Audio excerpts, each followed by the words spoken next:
யாராவது அண்ணனோட பிறந்தவங்களா இருந்தா பாக்கியசாலிகள். அண்ணனா பிறக்கிறது வேற, அது ரொம்ப கடமை.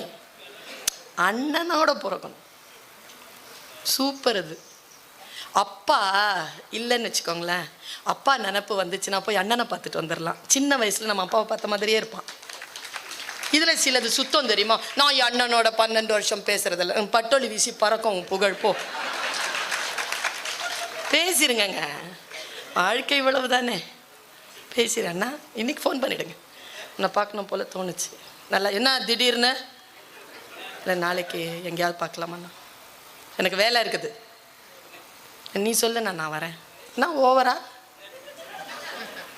தோணுச்சுன்னா ஃபோன் பண்ணு. 2 மணி நேரத்தில் ஃபோன் திருப்பி வருதா இல்லையான்னு பாருங்க. உறவுகளை நெருக்கமாக்குவது சொற்கள் தான், கவிதைகள் தான், இலக்கியம் தான்.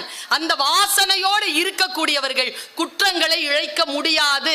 ரசனை என்பதும் வாசிப்பு என்பதும் தான் மனதை கழுவுகின்ற சோப்பு.